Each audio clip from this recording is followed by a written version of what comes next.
दूजे दरवाजे के अंदर चले गए तो अंदर जाके सज गए पलंग ते। जदों महाराज दूसरे पातशाह अपने 5 इशनाना करके बड़े सरदा नाल अखां नीवियां हथ जोड़े हुए ने, गल च पल्ला पाया, अगे जाके मत्था टेक के अखां उपर चक्कियां तां देखदे कि गुरु नानक देव जी तां उही ने जिहड़े मैनूं लैके आए ने। अखां विचों जाल आ गया, तो महाराज तुसीं मैनूं पहलां नहीं दस्सिया। कहने ना भाई असी की दसना सी, तुहाडा नाम दसो की है। कहने मेरा नाम लैणा।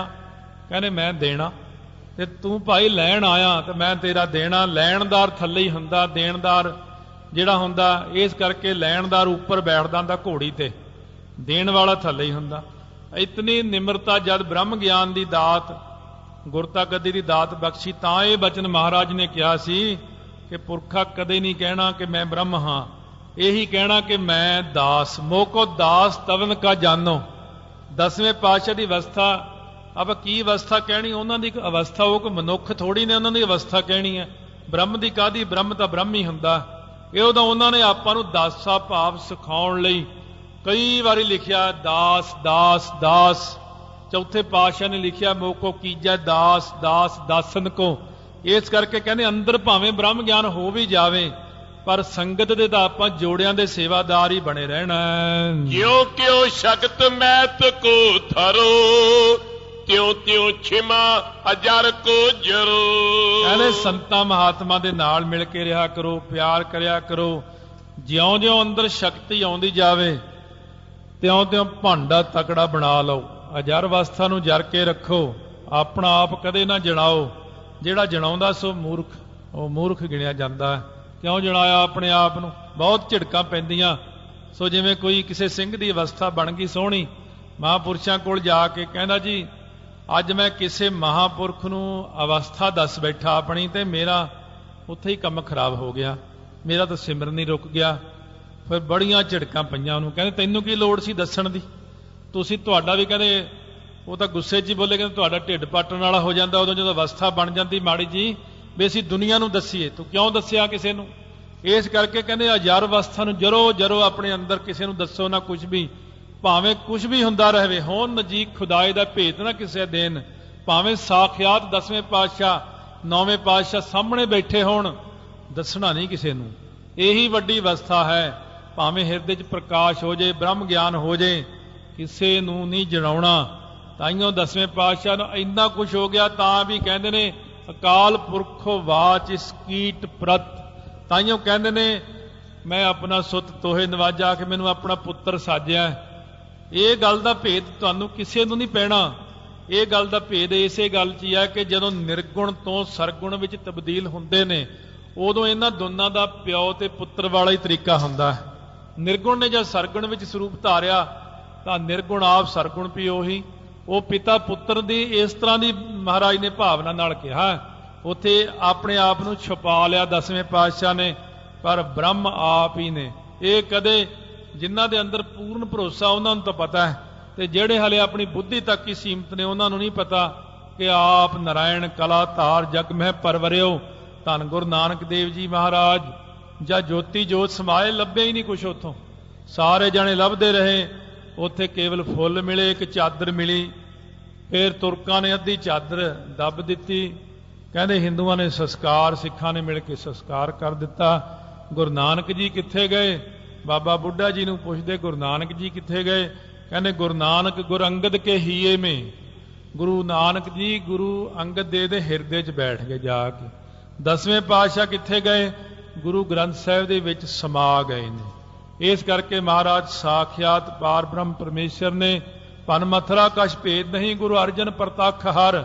ਉਹ ਮਥਰਾ ਭੱਟ ਰੌਲਾ ਪਾ ਪਾ ਕਹਿੰਦਾ ਗੁਰੂ ਅਰਜਨ ਦੇਵ ਜੀ ਪ੍ਰਤੱਖ ਹਰੀ ਨੇ, ਗੁਰੂ ਗ੍ਰੰਥ ਸਾਹਿਬ ਪ੍ਰਤੱਖ ਹਰੀ ਨੇ।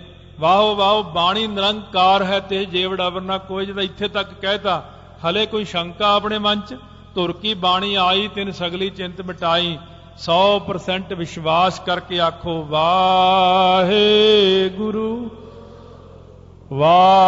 ਵਾਹਿਗੁਰੂ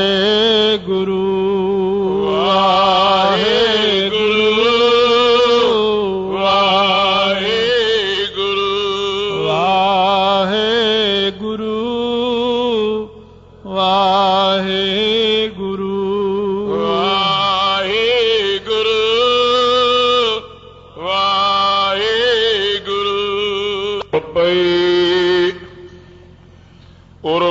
रब अंगुष्ट परमान, जीवात्म को बात पछान। बुध में प्रतिबिंबत पा ब्रह्म, जड़ चेतन मिल पेक धर्म।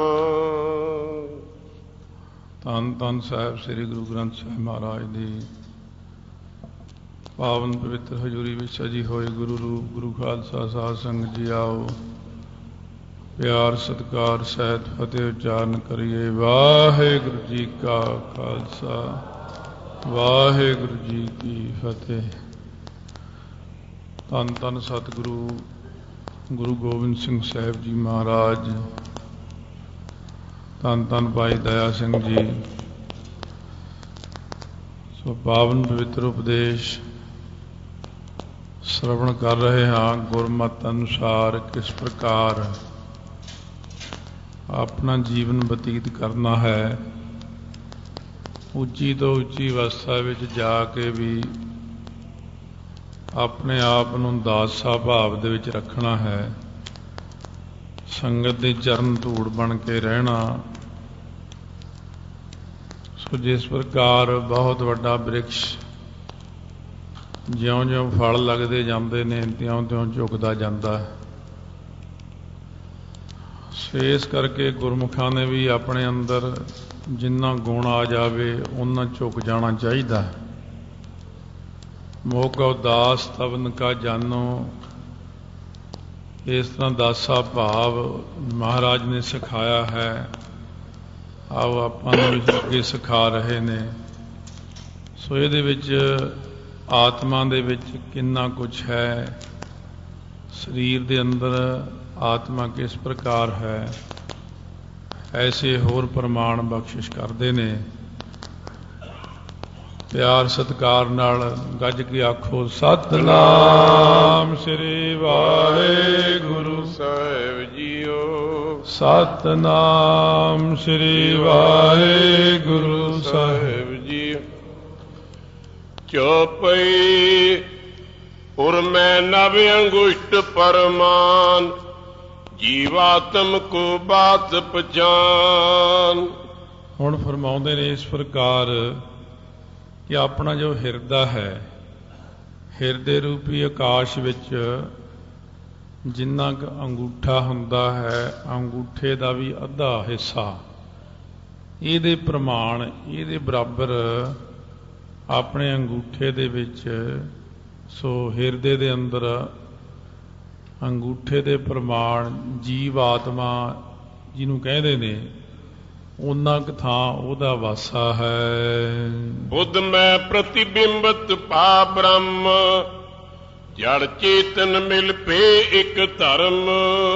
ਬੁੱਧੀ ਵਿੱਚ ਬ੍ਰਹਮ ਦਾ ਅਕਸ ਪਿਆ। ਇਸ ਤਰ੍ਹਾਂ ਜੜ ਬੁੱਧੀ ਅਤੇ ਚੇਤਨ ਬ੍ਰਹਮ ਦਾ ਧਰਮ ਮਿਲ ਕੇ ਦੋਵੇਂ ਇੱਕ ਹੋ ਗਏ। ਮਨ ਸਾਧਨ ਸੰਕਲਪ ਕਰਨ ਕੋ, ਅਤਿ ਚੰਚਲਤਾ ਕਰੈ ਧਰਨ ਕੋ। ਇਹ ਜੀਵ ਲਈ ਸੰਕਲਪ ਕਰਨ ਦਾ ਸਾਧਨ ਵਸੀਲਾ ਕੌਣ ਹੈ? ਮਨ ਹੈ। ਕਿਉਂਕਿ ਮਨ ਚੰਚਲਤਾ ਨੂੰ ਅਤੀ ਕਰਕੇ ਬਹੁਤ ਜ਼ਿਆਦਾ ਚੰਚਲਤਾ ਨੂੰ ਧਾਰਨ ਕਰਦਾ ਹੈ। ਰਬ ਕੀ ਅਗਰ ਤਿਰਵਰਾ ਜੈਸੀ, ਮਨ ਸਰੂਪ ਸੂਖਮ ਲਖ ਤੈਸੀ। ਰਬ ਸੂਰਜ ਦੇ ਅੱਗੇ ਜਿਵੇਂ ਤਿਰਵਰਾ ਹੁੰਦਾ ਹੈ, ਤ੍ਰਿਸ਼ਾਣੂ ਜਿਹਨੂੰ ਕਹਿੰਦੇ ਨੇ, ਤ੍ਰਿਸ਼ੇਣੂ ਕਹਿੰਦੇ ਨੇ, ਨਿੱਕੇ ਨਿੱਕੇ ਚਮਕਦੇ ਕਿਣਕੇ। ਜਿਵੇਂ ਆਪਣੇ ਘਰ ਦੇ ਵਿੱਚ ਬਾਹਰੋਂ ਬਾਰੀ ਰਾਹੀਂ ਧੁੱਪ ਆਉਂਦੀ ਹੈ, ਸੋ ਜਾਂ ਕਿਸੇ ਹੋਰ ਰਸਤੇ ਥੋੜ੍ਹੀ ਜਿਹੀ ਧੁੱਪ ਆਉਂਦੀ ਹੈ, ਉਹਦੇ ਵਿੱਚ ਕਿੰਨੀਆਂ ਕੁਛ ਦਿਖਦਾ ਉੜਦਾ ਹੋਇਆ, ਕਿਣਕੇ ਨਿੱਕੇ ਨਿੱਕੇ ਧੂੜ ਦੇ। ਫਿਰ ਇਸ ਕਰਕੇ ਕਹਿੰਦੇ ਉਹ ਜੇ ਤ੍ਰਿਸ਼ੇਣੂ ਹੁੰਦੇ ਨੇ ਇਸ ਪ੍ਰਕਾਰ, ਬਹੁਤ ਛੋਟੇ ਛੋਟੇ, ਜੋ ਕਿਸੇ ਛੇਕ ਵਿੱਚੋਂ ਲੰਘਦੀ ਧੁੱਪ ਵਿੱਚੋਂ ਹੀ ਦਿਸਦੇ ਨੇ। 3 ਜਾਂ 30 ਪਰਮਾਣੂ ਦਾ ਇੱਕ ਤ੍ਰਿਸ਼ੇਣੂ ਮੰਨਿਆ ਹੈ। ਕਹਿੰਦੇ ਇਸ ਪ੍ਰਕਾਰ ਰਵ ਕੇ ਅਗਰ ਤਿਰਵਰ ਆ ਜੈਸੇ, ਮਨ ਸਰੂਪ ਸੂਖਮ ਲਖ ਤੈਸੇ। ਜਿਵੇਂ ਉਹ ਤ੍ਰਿਸ਼ੇਣੂ ਦਾ ਸਰੂਪ ਹੈ ਨਾ, ਬਾਰੀ ਵਿੱਚੋਂ ਲੰਘਦੀ ਧੁੱਪ ਦੇ ਚ ਉੜਦੇ ਅਰਬਾਂ ਕਰੋੜਾਂ ਖਰਬਾਂ ਕਿਣਕਿਆਂ ਦੇ ਵਿੱਚ ਇੱਕ ਕਿਣਕਾ ਲੈ ਲਓ। ਮਨ ਦਾ ਸਰੂਪ ਇੰਨਾ ਸੂਖਮ ਹੈ। ਇੰਦਰੈ ਗਿਆਨ ਉਪਾਮਨ ਆਰੂ, ਮਨ ਤੇ ਬਿਨਾ ਨਾ ਪਰ ਵਿਚਾਰੂ। ਇੰਦਰੀਆਂ ਨੂੰ ਗਿਆਨ ਪੈਦਾ ਕਰਦਾ ਹੈ ਮਨ। ਮਨ ਤੋਂ ਬਿਨਾ ਹੋਰ ਕੋਈ ਚੀਜ਼ ਇੰਦਰੀਆਂ ਨੂੰ ਗਿਆਨ ਨਹੀਂ ਦਿੰਦੀ।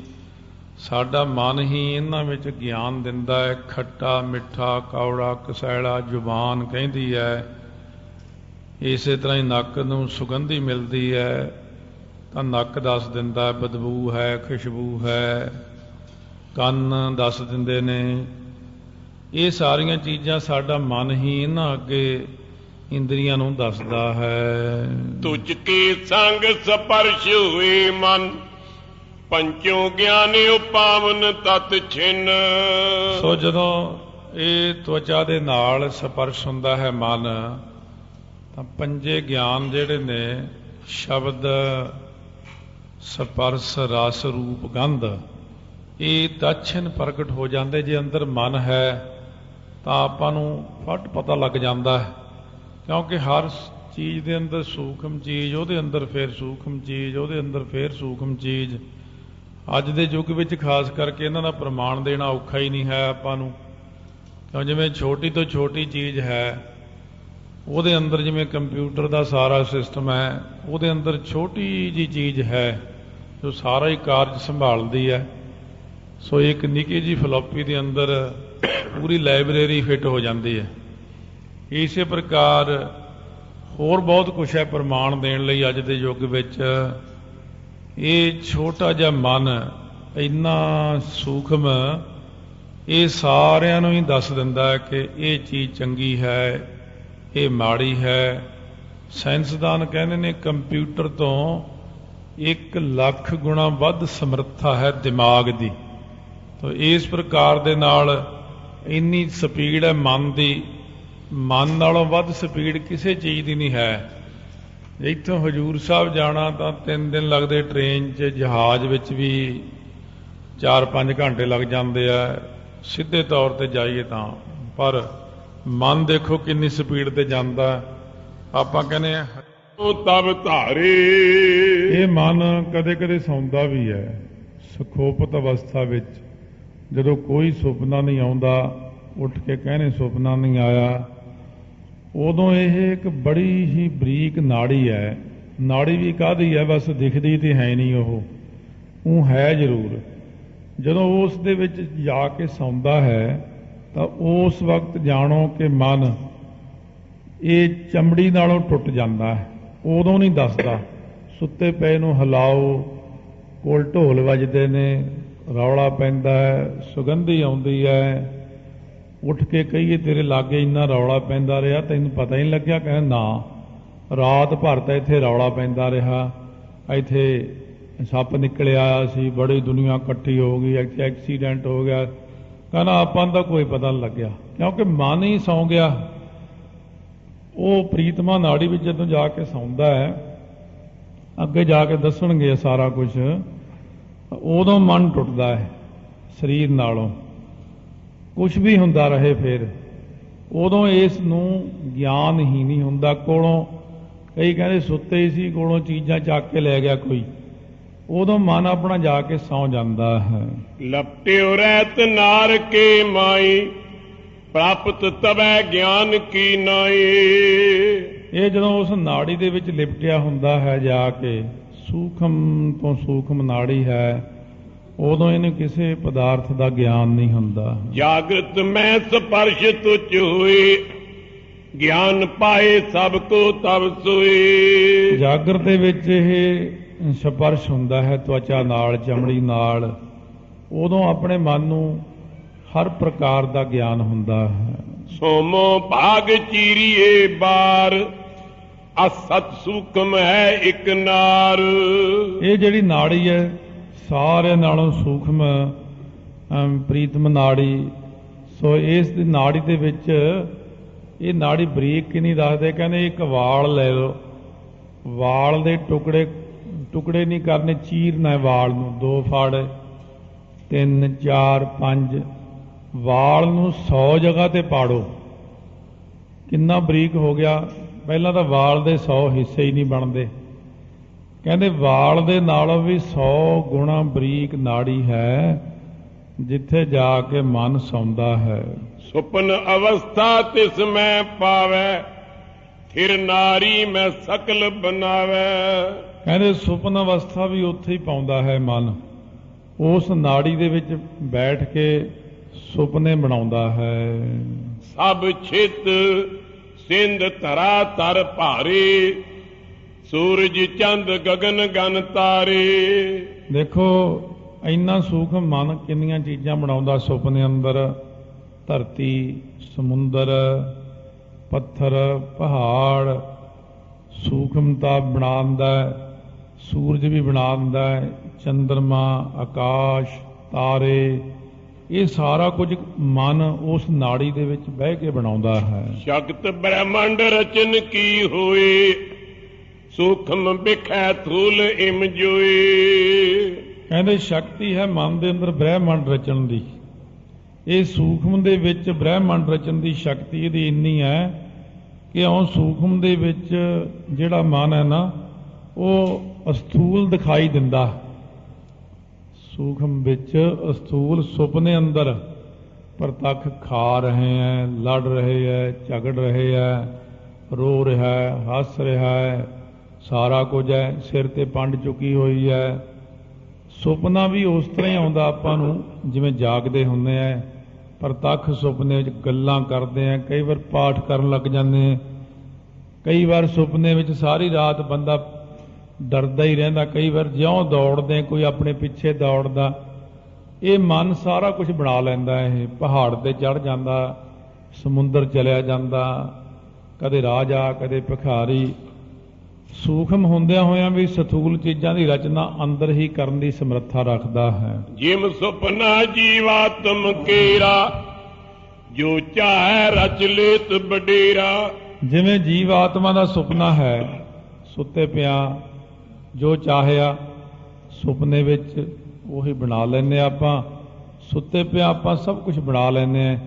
ਕਈ ਵਾਰੀ ਸੁਪਨੇ 'ਚ ਬੰਦਾ ਰਾਜਾ ਬਣ ਜਾਂਦਾ ਹੈ, ਫੌਜਾਂ ਬਣ ਜਾਂਦੀਆਂ ਨੇ, ਕਈ ਕੁਝ ਬਣ ਜਾਂਦਾ। ਉਹ ਕੁਝ ਜੋ ਨਹੀਂ ਹੁੰਦਾ ਜਾਗਦਿਆਂ, ਇਉਂ ਸੁੱਤਿਆਂ ਪਿਆ ਇਹਦੀ ਸਮਰੱਥਾ ਵੱਧ ਜਾਂਦੀ ਹੈ। ਤਿਮ ਈਸ਼ਰ ਕੋ ਸੁਪਨਾ ਹੈ, ਵਿਦ ਪ੍ਰਪੰਚ ਜੇਤਕ ਦ੍ਰਿਸ਼ ਲੈ। ਕਹਿੰਦੇ ਆ ਜਿੰਨੀ ਤੁਸੀਂ ਦੁਨੀਆ ਬਣੀ ਦੇਖਦੇ ਹੋ, ਜਿਵੇਂ ਆਪਾਂ ਸੁਪਨੇ ਦਾ ਸੰਸਾਰ ਰਚਦੇ ਆ, ਸੋ ਜਿਤਨਾ ਕੋ ਬ੍ਰਹਮਾ ਦੀ ਰਚਨਾ ਸੰਸਾਰ ਆਪਾਂ ਨੂੰ ਇਹ ਦਿਖਾਈ ਦੇ ਰਿਹਾ ਨਾ, ਇਹ ਈਸ਼ਵਰ ਦਾ ਸੁਪਨਾ ਹੈ।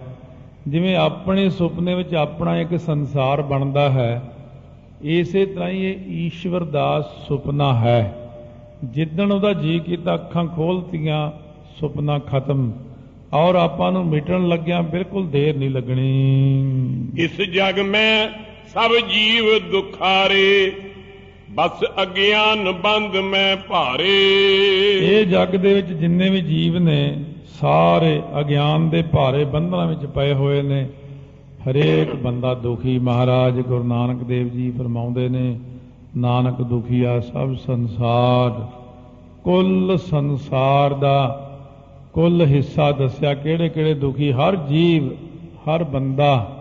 ਹਾਲੇ ਤਾਂ ਬੰਦੇ ਹੀ ਗਿਣੇ ਨੇ। ਸਹੰਸਰ ਦਾਮ ਦੇ ਇੰਦਰ ਰੋਆਇਆ, ਪਰਸਰਾਮ ਰੋਵੈ ਘਰ ਆਇਆ। ਕਿਹੜੇ ਕਿਹੜੇ ਨੇ ਸਾਰੇ ਗਿਣ ਦਿੱਤੇ ਨੇ। ਅਖੀਰ ਤੇ ਕਹਿੰਦੇ ਨਾਨਕ ਦੁਖੀਆ ਸਭ ਸੰਸਾਰ। ਅੱਗੇ ਨਹੀਂ ਹੈ ਉਹ ਹੋਰ ਕੁਛ।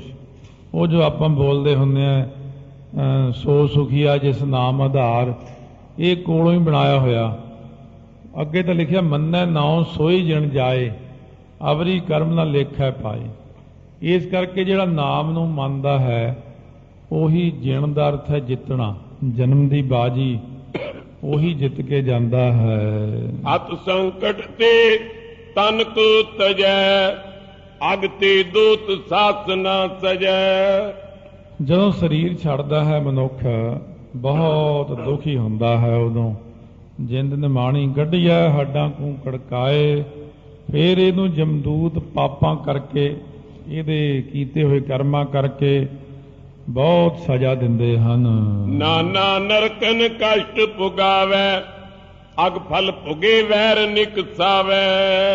ਬੜੇ ਨਾਨਾ ਪ੍ਰਕਾਰ ਦੇ ਨਰਕਾਂ 'ਚ ਸੁੱਟ ਕੇ ਕਸ਼ਟ ਭੁਗਾਉਂਦੇ ਨੇ, ਲੇਖਾ ਪੂਰਾ ਹੋਣ ਤੇ ਫਿਰ ਨਰਕਾਂ 'ਚੋਂ ਬਾਹਰ ਆਉਂਦਾ ਹੈ। ਤਿਮਹੀ ਨਾਨਾ ਸੁਖ ਕੋ ਦੇਤ ਕਰਤ ਪੁੰਨ ਜੋ ਰਹਿ ਸੁਚੇਤ। ਇਉਂ ਹੀ ਫਿਰ ਜਿਵੇਂ ਨਾਨਾ ਪ੍ਰਕਾਰ ਦੇ ਕੋਈ ਪੁੰਨ ਕਰਦਾ ਹੈ, ਉਹਨੂੰ ਉਹਨਾਂ ਪੁੰਨਾਂ ਦਾ ਫਲ ਕੀ ਮਿਲਦਾ ਹੈ? ਉਹਨੂੰ ਸਵਰਗ ਮਿਲ ਜਾਂਦੇ ਨੇ। ਪਾਪੀ ਪੁੰਨੀ ਦੁੱਖ ਸੁਖ ਪਾਏ ਚੰਦ ਅਸ ਮੈਂ ਪੁੰਨ ਮਿਲ ਜਾਏ। ਪਾਪੀ ਅਤੇ ਪੁੰਨੀ ਦੁੱਖ ਅਤੇ ਸੁੱਖ ਕਰਮਵਾਰ ਪਾਉਂਦੇ ਨੇ। ਪਾਪੀ ਦੁਖੀ ਹੁੰਦੇ ਨੇ, ਪਾਪੀ ਪਾਪ ਕਮਾਉਂਦੇ ਕਰਦੇ ਹਾਏ ਹਾਏ। ਪੁੰਨੀ ਆਪਣੇ ਸਵਰਗਾਂ 'ਚ ਮੌਜਾਂ ਕਰਦੇ ਨੇ। ਫਿਰ ਇਹਨਾਂ ਨੂੰ ਸਿੱਟ ਦਿੱਤਾ ਜਾਂਦਾ ਉੱਥੋਂ, ਸਵਰਗਾਂ ਵਾਲਿਆਂ ਨੂੰ ਉੱਥੋਂ, ਪੁੰਨੀਆਂ ਨੂੰ ਸਵਰਗਾਂ ਵਿੱਚੋਂ, ਪਾਪੀਆਂ ਨੂੰ ਨਰਕਾਂ ਵਿੱਚੋਂ। ਫਿਰ ਦੋਨਾਂ ਦੀ ਇੱਕੋ ਹੀ ਹਾਲਤ ਹੁੰਦੀ ਹੈ। ਫਿਰ ਆ ਜਾਂਦੇ ਨੇ। ਫਿਰ ਇਹ ਕਿੱਥੇ ਹੁੰਦੇ ਨੇ? ਕਹਿੰਦੇ ਚੰਦਰਮਾ ਦੀਆਂ ਕਿਰਨਾਂ ਦੇ ਵਿੱਚ ਅੰਸ਼ ਮਿਲ ਜਾਂਦੀ ਇਹਨਾਂ ਜੀਵਾਂ ਦੀ। ਤਿੰਨ ਦੁਆਰਾ ਅਨਨ ਮਾਏ ਆਵੇ ਚਾਕੀ ਮੂਸਲ ਤੇ ਦੁੱਖ ਪਾਵੇ। ਫਿਰ ਉਹਨਾਂ ਕਿਰਨਾਂ ਦੇ ਰਾਹੀਂ ਇਹ ਜਿਹੜੀ ਕਣਕ ਬੀਜੀ ਹੋਈ ਹੈ, ਚੌਲ ਹੈ, ਇਤਿਆਦਿਕ ਅੰਨ ਹੈ, ਇਹਦੇ ਵਿੱਚ ਆਉਂਦਾ। ਸੂਰਜ ਦੀ ਜਿਹੜੀ ਚੰਦਰਮਾ ਦੀ ਕਿਰਨਾਂ ਦੁਆਰਾ ਇਹ ਜੀਵ ਦਾ ਪ੍ਰਵੇਸ਼ ਦਾਣਿਆਂ ਵਿੱਚ ਹੁੰਦਾ। ਫਿਰ ਆਪਾਂ ਇਹ ਦਾਣੇ ਕੱਢਦੇ ਆ, ਦਾਣੇ ਕੱਢ ਕੇ ਸੁਕਾਉਣੇ, ਉਸ ਤੋਂ ਬਾਅਦ ਧੋ ਧਾ ਕੇ ਚੱਕੀ ਤੇ ਭੇਜ ਦਿੰਦੇ ਆ। ਚੱਕੀ ਦੇ ਮੂਸਲਾਂ 'ਚ ਘੁੰਮਦਾ ਚੰਗੀ ਤਰ੍ਹਾਂ, ਮਰਦਾ ਨਹੀਂ ਹੈ। ਉੱਥੇ ਇਹਨੂੰ ਇਹ ਸਜ਼ਾ ਮਿਲਦੀ ਹੈ, ਚੰਗੀ ਤਰ੍ਹਾਂ ਪੀਸਿਆ ਜਾਂਦਾ ਹੈ। ਅਗਨੀ ਬਿਖੈ ਪਕਾਵਤ ਫੇਰ ਭੋਗੈ ਨਾਨਾ ਕਸ਼ਟ ਬਡੇਰ। ਫਿਰ ਆਪਾਂ ਇਹਨੂੰ ਆਟਾ ਗੁੰਨਦੇ ਆ, ਚੰਗੀ ਤਰ੍ਹਾਂ ਮੁੱਕੀਆਂ ਪੈਂਦੀਆਂ ਨੇ। ਫਿਰ ਕਹਿੰਦੇ ਇਹਨੂੰ ਆਪਾਂ ਰੋਟੀ ਬਣਾਉਣ ਤਵੇ ਤੇ ਸੇਕਦੇ ਆ, ਮਰਦਾ ਨਹੀਂ ਹੈ। ਜੇ ਤੇ ਦਾਣੇ ਅੰਨ ਕੇ ਜੀਆਂ ਬਾਝ ਨਾ ਕੋਏ। ਇਹ ਉਹੀ ਜੀ ਆ, ਆਪਾਂ ਸਾਰੇ ਇੱਥੇ ਹੀ ਫਿਰਦੇ ਹੁੰਦੇ ਆ, ਕਣਕ ਦੇ ਦਾਣਿਆਂ ਵਿੱਚ ਹੀ ਹੁੰਦੇ ਆ ਸਾਰੇ। ਇਹ ਆ ਦਾਣੇ ਜਿੰਨੇ ਵੀ ਦਾਣੇ ਨੇ ਅੰਨ ਦੇ, ਜਿੰਨਾ ਵੀ ਅੰਨ ਹੈ, ਕਹਿੰਦੇ ਇਹਦੇ ਵਿੱਚ ਫਿਰ ਅੱਗ ਦੇ ਉੱਤੇ ਆਪਾਂ ਸਿੱਕਦੇ ਹਾਂ ਚੰਗੀ ਤਰ੍ਹਾਂ। ਔਰ ਰੋਟੀ ਜਿਹੜੀ ਆਪਣੀ, ਉਹ ਰੋਟੀ ਦੇ ਵਿੱਚ ਸਿੱਕਦਾ ਜੀਵ ਚੰਗੀ ਤਰ੍ਹਾਂ, ਕਿਉਂਕਿ ਸੂਖਮ ਬਹੁਤਾ ਜ਼ਿਆਦਾ ਹੈ ਨਾ, ਬਹੁਤ ਹੀ ਸੂਖਮ ਹੈ। ਇਸ ਤਰ੍ਹਾਂ ਸਜ਼ਾ ਭੁਗਤਦਾ ਹੈ। ਪੁਨ ਪ੍ਰਾਣੀ ਕੇ ਦਾੜਨ ਮਾਏ ਚਿਤਬੋ ਪਾਂਤਨ ਤੇ ਦੁੱਖ ਪਾਏ। ਫਿਰ ਇਹ ਬੰਦੇ ਦੀਆਂ ਜਾੜਾਂ ਥੱਲੇ ਪਿਸਦਾ ਆ ਕੇ, ਰੋਟੀ ਦੀ ਬੁਰਕੀ ਬੁਰਕੀ ਕਰਕੇ ਤੋੜ ਕੇ ਜਾੜਾਂ ਥੱਲੇ ਪੀ ਪੀ ਕੇ ਖਾਂਦੇ ਆ। ਬਹੁਤ ਤਰ੍ਹਾਂ ਚਿੱਥ ਕੇ ਰੋਟੀ ਖਾਈਦੀ ਹੈ। ਉਦਰ ਬਿਖੈ ਜਠਰ ਅਗਨੀ ਤੇਜ ਤੈ ਸੰਕਟ ਲੈ ਅਸਨ ਅਮੇਜ। ਕਹਿੰਦੇ ਭੋਜਨ ਵਿੱਚ ਮਿਲਿਆ ਹੋਇਆ ਉੱਥੇ ਜਾ ਕੇ ਜਠਰਾਗਨ ਅਗਨੀ, ਜਿੱਥੇ ਬਹੁਤ ਪੇਟ ਦੇ ਵਿੱਚ ਜਠਰਾਗਨ ਅਗਨੀ ਹੈ, ਜਿੱਥੇ ਸਭ ਚੀਜ਼ਾਂ ਹਜਮ ਹੋ ਜਾਂਦੀਆਂ ਨੇ, ਉੱਥੇ ਜਾ ਕੇ ਹਜਮ ਨਹੀਂ ਹੁੰਦਾ ਹੈ, ਤਾਂ ਵੀ ਹਜਮ ਨਹੀਂ ਹੁੰਦਾ। ਇੰਨੀ ਅੱਗ ਦੇ ਵਿੱਚ ਜਾ ਕੇ ਵੀ ਇਹ ਜਿਉਂਦਾ ਕਸ਼ਟ ਸਹਾਰਦਾ ਹੈ। ਪੁਨ ਰਸ ਸੰਗ ਨਸਾ ਮੈਂ ਬਸੈ ਤਨ ਕੋ ਰੁਦਰ ਹੋਤ ਦੁੱਖ ਗ੍ਰਸੈ। ਫਿਰ ਇਹ ਜਾ ਕੇ ਨਸਾਂ ਦੇ ਵਿੱਚ ਵਸਦਾ ਹੈ, ਨਾੜੀਆਂ ਦੇ ਵਿੱਚ। ਉੱਥੇ ਸਰੀਰ ਵਿੱਚ ਨਾੜੀਆਂ ਅੰਦਰ ਖੂਨ ਰੂਪ ਬਣ ਜਾਂਦਾ ਹੈ। ਉਸ ਦੇ ਵਿੱਚ ਫਿਰ ਖੂਨ ਰੂਪ ਹੋ ਕੇ ਦੁੱਖ ਪਾਉਂਦਾ ਹੈ, ਜਿਹਨੂੰ ਆਮ ਤੌਰ ਤੇ ਕਹਿੰਦੇ ਸੈੱਲ ਬਣ ਗਿਆ। ਉਹ ਛੋਟੇ ਛੋਟੇ ਸੈੱਲਾਂ ਦੀ ਗਿਣਤੀ ਇਹ ਬਣ ਜਾਂਦੀ ਹੈ। ਬਹੁਰ ਸ਼ਰੋਣ ਤੇ ਆਮਖ ਬਨੈ ਤਹਾਂ ਪਹੁੰਚ ਬੜ ਸੰਕਟ ਸਨੈ। ਫਿਰ ਉਸੇ ਖੂਨ ਤੋਂ ਮਾਸ ਬਣਦਾ, ਮਾਸ ਦੇ ਵਿੱਚ ਜਾ ਕੇ ਫਿਰ ਦੁੱਖ ਪਾਉਂਦਾ ਹੈ। ਸਨੇ ਸਨੇ ਪੁਨ ਮੇਦ ਮਜਾਰਾ ਤਾਏ ਬਸੈ ਸਭ ਰੀਤ ਦੁਖਾਰਾ। ਫਿਰ ਇਹ ਜਾ ਕੇ ਮਾਸ ਤੋਂ ਮਿੱਝ ਦੇ ਰੂਪ ਵਿੱਚ ਤਬਦੀਲ ਹੋ ਜਾਂਦਾ, ਉੱਥੇ ਵਸਦਾ ਹੈ। ਅਸਤੀ ਮੈਂ ਮੁਸ਼ਕਲਤਾ ਪਾਏ ਇਮੀ ਸਬਤ ਧਾਤ ਮੈਂ ਜਾਏ। ਫਿਰ ਹੱਡੀਆਂ ਵਿੱਚ ਚਲਿਆ ਜਾਂਦਾ। ਇਸੇ ਤਰ੍ਹਾਂ ਹੀ ਸੱਤਾਂ ਧਾਤਾਂ ਵਿੱਚ ਇਹ ਜੀਵ ਘੁੰਮਦਾ ਜਾ ਕੇ। ਹੁਣ ਬੀਰਜ ਕੇ ਮਿਲ ਕੈ ਸੰਗ ਪ੍ਰਾਨੀ ਕੇ ਉਪਜਾਏ ਅਨੰਗ। ਸੋ ਇਸੇ ਤਰ੍ਹਾਂ ਹੀ ਫਿਰ ਇਹ ਜਾ ਕਰਕੇ ਜੀਵ ਦੀ ਮਣੀ ਦੇ ਵਿੱਚ ਮਿਲ ਕੇ, ਫਿਰ ਇਸ ਤਰ੍ਹਾਂ ਜੀਵ ਦੇ ਸੰਜੋਗ ਕਰਕੇ, ਸੋ ਮਿਲ ਮਾਤ ਪਿਤਾ ਪਿੰਡ ਕਮਾਇਆ। ਫਿਰ ਮਾਤਾ ਪਿਤਾ ਤੋਂ ਜੀਵ ਫਿਰ ਜਨਮ ਲੈਂਦਾ ਹੈ। ਤੈਨੋ ਮਾਸ ਬਾਸ ਕੋ ਪਾਏ ਦੁੱਖ ਭੋਗੈ ਮਨ ਸਿਰ ਤਰਵਾਏ। 9 ਮਹੀਨੇ ਤੱਕ ਪੁੱਠਾ ਲਟਕਦਾ ਹੈ, ਸਿਰ ਜਿਹੜਾ ਥੱਲੇ ਨੂੰ ਹੁੰਦਾ ਹੈ ਔਰ ਪੈਰ ਉੱਪਰ ਨੂੰ ਹੋ ਜਾਂਦੇ ਨੇ। ਗੁਰਬਾਣੀ ਅੰਦਰ ਮਹਾਰਾਜ ਨੇ ਇਹ ਜੇ ਹਜ਼ਾਰਾਂ ਹੀ ਪ੍ਰਮਾਣ ਦਿੱਤੇ ਨੇ ਕਿ ਉਹ ਜੀਵ ਇੰਨਾ ਦੁੱਖ ਪਾਉਣ ਨਾਲੋਂ ਛੁਟਕਾਰਾ ਕਰਾ ਲਾ ਤਾਂ ਇਹਨਾਂ ਬੰਧਨਾਂ ਤੋਂ ਕਹਿੰਦੇ ਨੇ ਛੁਟਕਾਰਾ ਕਰਾ ਲਓ। ਨਾਮ ਇਸ ਕਰਕੇ ਜਪਿਆ ਜਾਂਦਾ ਹੈ। ਕਸ਼ਟ ਗਰਭ ਕੇ ਗਿਨੇ ਨ ਜਾਏ, ਜਿਨ ਕੋ ਸੁਨ ਰੋਮਾਂਚ ਵੈ ਆਏ। ਮਾਤਾ ਦੇ ਉਦਰ ਵਿੱਚ ਇੰਨਾ ਦੁੱਖ ਭੋਗਦਾ ਜਿਨ੍ਹਾਂ ਨੂੰ ਸੁਣ ਕੇ ਬੰਦੇ ਦੀ ਰੁਮਾਵਲੀ ਖੜੀ ਹੋ ਜਾਂਦੀ। ਇੰਨਾ ਦੁਖੀ ਹੁੰਦਾ, ਇੰਨਾ ਦੁਖੀ ਹੁੰਦਾ ਕਿ ਕਹਿੰਦੇ ਇੰਨੇ ਦੁੱਖ ਭੋਗਦਾ ਹੈ। ਨੀਠ ਨੀਠ ਬਾਰ ਕੋ ਆਵੈ, ਆਪ ਦੁਖੀ ਜਨਨੀ ਦੁੱਖ ਦੇਤ। ਜਨਮ ਵੇਲੇ ਆਪ ਵੀ ਦੁਖੀ ਹੁੰਦਾ ਹੈ, ਮਾਤਾ ਨੂੰ ਵੀ ਦੁਖੀ ਕਰਦਾ ਹੈ। ਤਿਮ ਬਾਹਰ ਪਾ ਦੁਖ ਬੋ ਪੀਰਾ, ਕਿਤਕ ਸਮੈ ਮੈਂ ਚੇਤਨ ਹੋਏ। ਸੁਧ ਕੋ ਪਾਏ ਉਠਤ ਹੈ ਰੋਏ। ਫਿਰ ਬੜੀ ਦੇਰ ਬਾਅਦ ਪੀੜਾ ਦਾ ਮਾਰਿਆ ਹੋਇਆ ਬੇਹੋਸ਼ ਰਹਿੰਦਾ। ਫਿਰ ਡਾਕਟਰ ਹੱਥ ਹੁੱਥ ਮਾਰਦੇ ਨੇ, ਕਦੇ ਮੰਜੇ ਤੇ ਸਿੱਟਦੇ ਨੇ, ਮਸਾਂ ਹੀ ਜਾ ਕੇ ਕਿਤੇ ਰੋਣ ਲੱਗਦਾ। ਫਿਰ ਦੁਖੀ ਹੁੰਦਾ ਹੈ। ਬਾਲ ਅਵਸਥਾ ਮੈਂ ਦੁੱਖ ਖਨੇ, ਰਾਵ ਰੰਕ ਕੇ ਇਹ ਸਭ ਬਨੇ। ਬਾਲ ਅਵਸਥਾ ਦੇ ਜਿੰਨੇ ਦੁੱਖ ਨੇ ਇਹ ਗਰੀਬ ਅਮੀਰ ਸਾਰਿਆਂ ਨੂੰ ਝੱਲਣੇ, ਚਾਹੇ ਕੋਈ ਰਾਜਾ ਹੈ, ਚਾਹੇ ਪਰਜਾ ਹੈ, ਗਰੀਬ ਹੈ, ਅਮੀਰ ਹੈ, ਇਹ ਦੁੱਖ ਤਾਂ ਸਾਰਿਆਂ ਨੂੰ ਭੋਗਣਾ ਹੀ ਪੈਂਦਾ ਹੈ। ਸਗਰੇ ਗਰਭ ਵਿਖੈ ਪਰ ਆਵੈ, ਬਾਲ ਮੂੜ ਰੋਦਨ ਤਪਤਾਵੈ। ਸੋ ਕਹਿੰਦੇ ਇਸੇ ਪ੍ਰਕਾਰ ਮਾਤਾ ਦੇ ਉਦਰ ਦੇ ਵਿੱਚ ਜਦੋਂ ਆਉਂਦੇ ਨੇ, ਫਿਰ ਸੰਸਾਰ ਚ ਆਉਂਦੇ ਨੇ, ਫਿਰ ਬਾਲਕ ਰੋਂਦੇ ਨੇ। ਬੱਚਾ ਮੂਰਖ ਹੁੰਦਾ, ਇਹਨੂੰ ਪਤਾ ਤਾਂ ਹੁੰਦਾ ਨਹੀਂ ਕਿਸੇ ਗੱਲ ਦਾ, ਨਾ ਤਾਂ ਦੱਸ ਸਕਦਾ ਮੇਰੇ ਪੇਟ ਦਰਦ ਹੈ। ਲੱਤਾਂ ਜਿਹੀਆਂ ਇਕੱਠੀਆਂ ਕਰੀ ਜਾਂਦਾ, ਸਾਰੀ ਰਾਤ ਰੋਈ ਜਾਂਦਾ। ਮਾਤਾ ਦੁਖੀ, ਪਰਿਵਾਰ ਦੁਖੀ, ਪਤਾ ਹੀ ਨਹੀਂ ਲੱਗਦਾ ਕਹਿੰਦੇ ਬੱਚਾ ਰੋਂਦਾ ਕਿਉਂ ਹੈ। ਇਹ ਨਾ ਬੋਲ ਸਕਦਾ, ਨਾ ਕੁਝ ਦੱਸ ਸਕਦਾ ਹੈ। ਕਸ਼ਟ ਹੋਤ ਨੈ ਜਾਤ ਬਤਾਇਓ, ਸਦਾ ਅਸੁਚ ਡੈਕਤ ਡਰ ਪਾਇਓ। ਜੇ ਦੁੱਖ ਹੁੰਦਾ ਦੱਸਿਆ ਨਹੀਂ ਜਾਂਦਾ, ਸਦਾ ਅਸੁਚ, ਸੁਚਮ ਤੋਂ ਬਿਨਾਂ ਹੀ ਰਹਿੰਦਾ, ਕਿਉਂਕਿ ਹਮੇਸ਼ਾ ਬਿਸਤਰੇ ਤੇ ਕਿਰਿਆ ਕਰਦਾ ਰਹਿੰਦਾ, ਕੋਈ ਨਾ ਕੋਈ ਅਪਵਿੱਤਰਤਾ ਰੱਖਦਾ। ਬੜੀ ਮਾਤਾ ਨੂੰ ਵੀ ਅਪਵਿੱਤਰ ਰੱਖਦਾ, ਕਮਰੇ 'ਚ ਵੀ ਅਪਵਿੱਤਰਤਾ ਹੋ ਗਈ। ਇਸ ਤਰ੍ਹਾਂ ਸਰੀਰ ਦੀ ਅਪਵਿੱਤਰਤਾ ਡਹਿਕਦਾ ਬੜਾ, ਇੱਕਦਮ ਤੜਪਕ ਜਾਂਦਾ, ਸੁੱਤਾ ਪਿਆ ਡਰ ਜਾਂਦਾ। ਘਰ ਦੇ ਫਿਰ ਮਾਤਾ ਉੱਪਰ ਹੱਥ ਰੱਖਦੀ ਹੈ, ਪਾਠ ਕਰਦੀ ਹੈ। ਉਹ ਜਿਹੜਾ ਡਹਿਕਦਾ ਜਾਂ ਤੜਪਕਦਾ ਕਿਉਂ ਹੈ? ਕਹਿੰਦੇ ਇਹ ਤਾਂ ਇਹਨੂੰ ਹੀ ਪਤਾ ਕੀ ਸੁਪਨਾ ਆਇਆ ਜਾਂ ਇਹਨੂੰ ਕੀ ਦਿਖਿਆ ਹੈ, ਇਉਂ ਡਰਦਾ ਰਹਿੰਦਾ ਹੈ। ਰਹਿ ਅਸ਼ਕਤ ਕਿਰਿਆ ਨ ਹੋਏ, ਜਾਚੈ ਚੰਦ ਕਾਂ ਦੇ ਕੋਏ। ਸ਼ਕਤੀ ਤੋਂ ਰਹਿਤ ਹੁੰਦਾ, ਕਿਰਿਆ ਕੋਈ ਹੁੰਦੀ ਨਹੀਂ। ਐਵੇਂ ਬੈਠਾ ਬੈਠਾ ਕੋ ਮੈਂ ਤਾਂ ਚੰਦਰਮਾ ਲੈਣਾ, ਜਿੱਦ ਕਰ ਲੈਂਦਾ। ਚੰਦਰਮਾ ਇਹਨੂੰ ਕੌਣ ਲਿਆ ਕੇ ਦੇਵੇ ਹੁਣ? ਕਹਿੰਦੇ ਫੇਰ ਰੋਂਦਾ ਉੱਚੀ ਉੱਚੀ, ਮੈਂ ਤਾਂ ਆਹ ਲੈਣਾ, ਮੈਂ ਤਾਂ ਉਹ ਲੈਣਾ।